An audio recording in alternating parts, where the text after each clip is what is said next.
Yo, yo, yo, welcome back to Brandon Smooth TV. Back at y'all with another review. We got Guardians of the Galaxy, Volume 3, the final chapters to Guardians of the Galaxy. And, to really sum this movie up and everything that's going on, Guardians of the Galaxy wasn't necessarily the most popular Marvel group or even comics, but they definitely brought it live action, and it shows when you got good writers and a good director, and directors like James Gunn, who actually has a vision and can actually shoot these big ensemble type movies.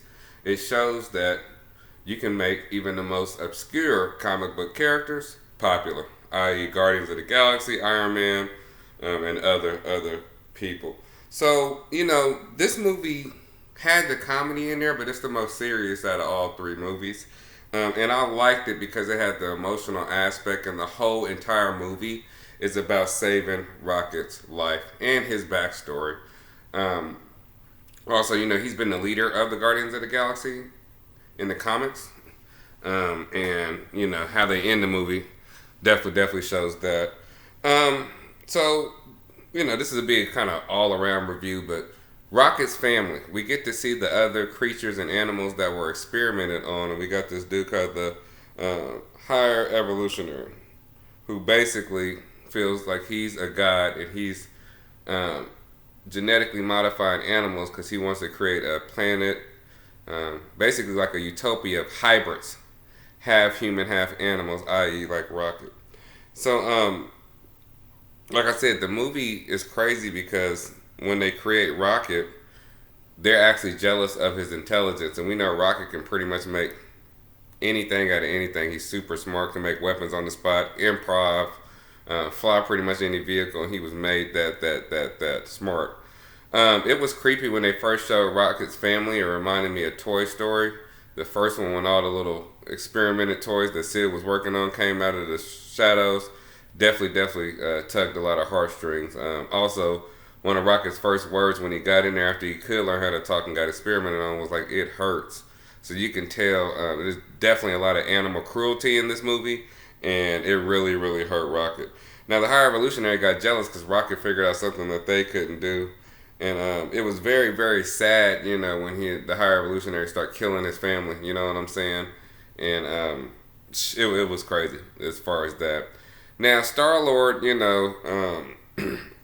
he's still mourning kind of the loss of Gamora, even though he has a new Gamora in this timeline due to Endgame. But she's not in love with him. I like this version of Gamora the most, and to be honest, I was really tired of Star Lord and Gamora's relationship. It just kind of got played out to me. Um, we finally get to see Adam Warlock, and some people's gonna love it, some people's gonna hate it. They did have a good explanation that he literally was just taken out of his creation pod, um, like a day. They didn't even let him go the full term to get the full Adam Warlock, who's damn near equivalent to like a Superman, even I would say a Hyperion type character from Marvel. So he was another creation of the Higher Evolutionary and all those gold people. I forgot the name of their race, but they all basically are under this Higher Evolutionary. And basically, they considered experiments too. He didn't give a damn about them. But I didn't have a problem with Adam Warlock. I thought the dude that played him did a good job. And, they also left room for him to come back. Maybe for his own movie or maybe to be in other adventures to help our heroes out. So I thought that was super cool. Um, so basically, they're after Rocket the entire movie, and Rocket gets injured. So it's the crew's job to basically try to figure out how they're gonna save him. They have to actually infiltrate where the Higher Evolutionary planet is and find information to try to get basically something that one of the scientists had kind of on his head that when they created Rocket that could save his life. So that was crazy. Now the Higher Evolutionary was a good villain, y'all. I'm not gonna front. One of the better villains we've had in a while. When he killed his mother in front of him, that's when Rocket lost his shit and sliced his motherfucking face up. I'm talking about sliced him up. Um, Also, the High Evolutionary kind of wins as far as not win the whole movie, but he did create his planet of hybrids. They go down there, and that planet ultimately was destroyed, which was kind of crazy. They destroyed all those people. Um, Groot. I like Big Groot, Alpha Groot. He did a good job in the movie. Um, I found out, at the end, Groot finally tells everybody he loves them. You know what I'm saying? I think that was like James Gunn's, love letter to Marvel, basically saying that he loves us, and it was like a farewell thing. So Groot actually still was saying "I am Groot," but it seems like we understood his language after watching 3 movies. I thought that was super cool how they threw that in. Um, Nebula got some more heart in this. Nebula has more heart in this, and I did appreciate that.